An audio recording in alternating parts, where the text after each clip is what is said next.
I've been that guy. While you was at home doing this, I was in the club making moves.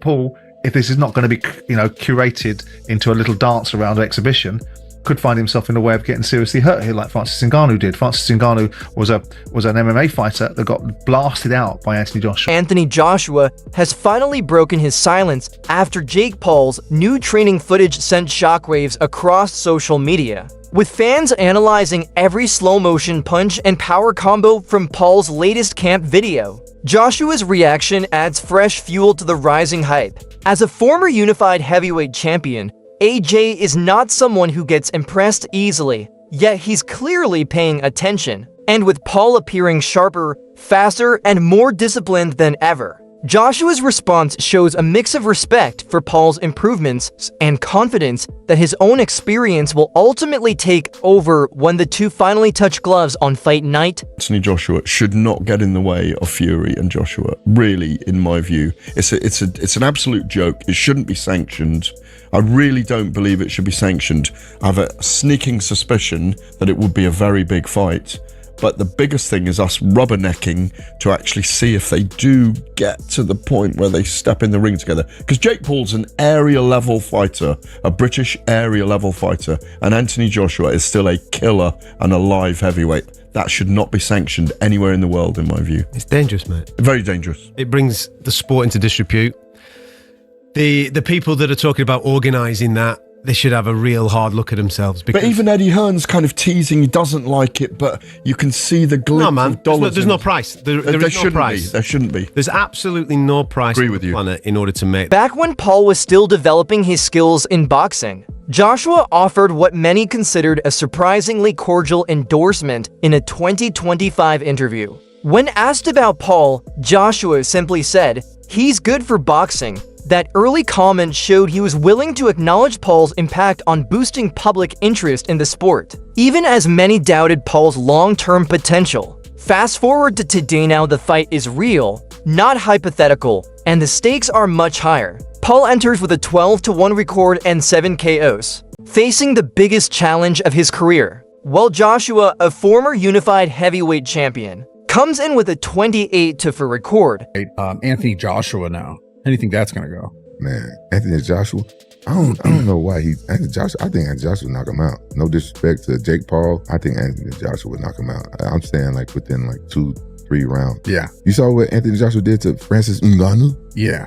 Come on. I've never seen Francis get knocked out. Yeah, that's huge too. Yeah, I mean, they're both huge. Yeah, he's huge. But you got to hear the story. You got to get Francis Ngannou in here and hear this story though. I'd love to. Bro, he was set up though, for real. On that fight? Yeah, I believe him. Cause here's what they do, like what sometimes what people don't understand. Like in boxing too, I don't know a whole lot about boxing. When you fight for promotion, they promote that fighter. So he's fighting in Saudi Arabia. So they was probably fighting at 3 a.m. and they had him in the locker room. It's like in their first public face-off at the November 21st press conference, Joshua didn't hold back. He highlighted the professionalism of the event, calling it massive, colossal, and a high-profile showdown that blends marketability with real skill. He warned that his focus is absolute no mercy. During the same event for their December 19th bout, Paul was asked about his expected weight. He explained that he had recently been cutting weight for a different fight, meaning he had been dropping pounds, which makes stepping into a heavyweight clash more challenging. He predicted he would weigh somewhere between roughly 215 and 225 pounds. Nothing negative. He's here to do his job. I could sit up here, as I said, and try and address all the things that Jake doesn't do good. But I'm fighting Jake that's going to do everything good on December 19th. So let me focus on that. He's a good person, does his thing, great team around him, puts in the work, and that's why he's sitting here now. Anyone out there in the world that works harder than the next person deserves to be a front runner, and he's a front runner in the boxing game right now. Respect. Jake, can I ask, it feels to me from afar, you're in a bit of a lose-lose here, because it seems like a lot of people want to see you get obliterated, right? A lot of people want to see you get your comeuppance. And if you do pull off the upset, or if this fight goes the distance, again, the whispers will start to come. People will discredit you. People will say, this, that, and the other about the fight. How do you balance that, and how do you deal with that? Man, I've already won at every single thing in life.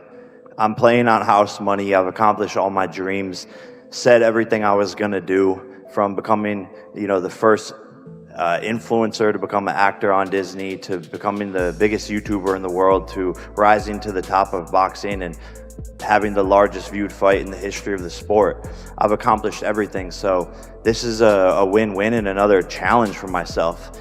I've never been knocked down or knocked out even in sparring, but I'm in a sport where that happens, and I know this is dangerous, but this is no different than a soccer player, losing in the World Cup on the biggest stage. If that's how it goes, if I take one of those punches that Francis Ngannou took and I'm on the canvas, let's see how tough I am. Let's see if I can get back up.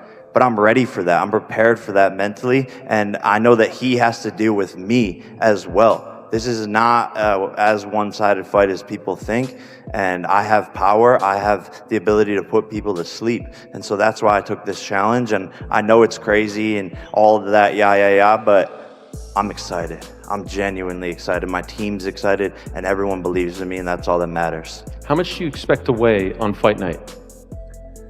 Man, I was cutting down for Gervonta, so it's been a little tough getting back up in some strength for this, but anywhere 215 to 225, we'll see. Okay, and I want to clear something up with you, AJ. I saw in the press release that it said that on weigh-in day, you can't weigh above 245, but post weigh-ins, you can weigh whatever you want. There's no rehydration clause or anything like that. Is that accurate? Whatever it says, yeah, I think that's the case. But my focus, 111 kilograms is what I got to weigh in at, right?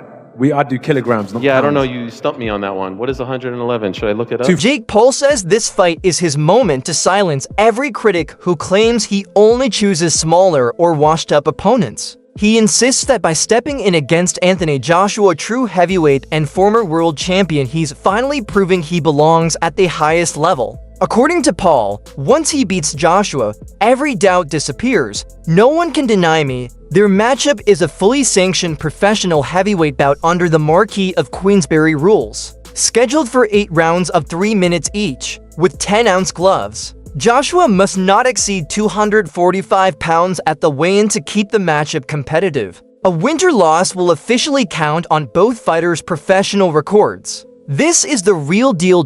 Real boxer. They said, fight someone your size. They said, fight a world champion. We looked at a long list of supposed fighters for me to fight. The world. Make no mistake, this is the biggest fight of my career. I'm walking into the lion's den. I'm doing something that no one else has ever done before. I, Jake Joseph Paul, will knock out, defeat, and embarrass Anthony Joshua Friday, December 19th, live on Netflix. My voice cracked, I'm still going through puberty. The biggest fight of 2025, USA versus UK. He's got the belts, the size, the history, but I have the balls. Be careful what you wish for. Jake versus Joshua, Judgment Day. He has a 90% knockout ratio, but I have 100%. Teddy Atlas has a cautiously intrigued perspective on the Jake Paul versus Anthony Joshua matchup. While he warns that it could be a step too far for Paul because of the huge gap in class and experience,